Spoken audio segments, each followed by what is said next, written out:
In Part 3 of Lecture 4, we will discuss parse trees and grammars. A parse tree is a graphical representation of a derivation. The slide shows the derivation for the string CBBA based on the grammar that we saw before. In that particular grammar, we had S derives capital A little a, and capital A derives capital A B, or simply C. It is a lot easier understanding the derivation when we look at the tree rather than at the expression we had before. There are two ways in which we can do these derivations. A left derivation, where we start on the left and work our way toward the right, and a right derivation, where we start on the right and work our way to the left. Both of these are shown on the slide, although both derivations are incomplete, so it is easier to see where we start.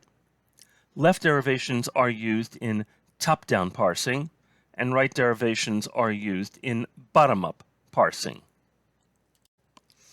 A grammar is essentially a tool for describing language, and there is never one grammar that can describe a given language. There are an infinite number of grammars that can describe that given language. This begs the question, how do you know if two grammars are describing the same language? The test is actually simple. Do they describe the same language? If every string described by one of the grammars is also described by the other, and every string not described by one is not described by the other, they're equivalent. This is extremely important. We will see in Lecture 5 that we will need to convert the grammar of many languages to be able to parse expressions in these grammars using a top-down approach, meaning that we will replace some productions in the grammar with a set of other productions. If we could not do that, we could not parse expressions top-down. What we need when we prepare to write a parser is a complete description of the grammar for a given language. Most manuals for a given programming language will include the grammar expressed in either BNF, eBNF, or in the form of a syntax diagram. We can then modify the grammar to fit our parsing method better. Ambiguous language is rarely a good thing. It means that different people will view the same statements as meaning different things. Ambiguous language can lead to lawsuits or even to wars. This is the reason that legal documents contain language that seems arcane, but such language has been tested in court and its meaning becomes clear to the legal community, and most importantly, not ambiguous to all parties.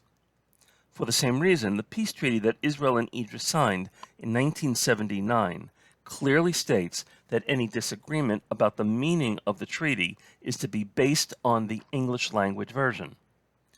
A grammar that can produce two different parses for the same sentence is ambiguous. This can prove to be highly undesirable when you try to use this as the basis for a parser.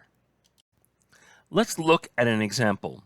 The grammar contains the following production. Statement derives if expression, then statement, else statement. Or if expression, then statement. If the statements are simple, such as if x is equal to 0, then quotient is 0, else quotient equals y divided by x, there really is no problem. But with the if statement shown on the slide, it's more complicated. To which if does the else belong? Well, common sense suggests that it is paired with the closest then without a matching else, there are two different ways to parse this.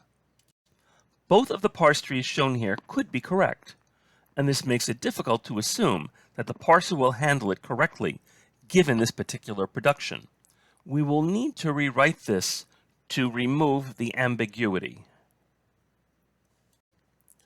The fix that you see here, where statement derives if expression then statement, else clause derives else statement or the empty string, will remove the ambiguity and will parse the statement correctly, matching the else to the closest if without its then matched to a different else. In this regard, we will get exactly what we want from the parsing process.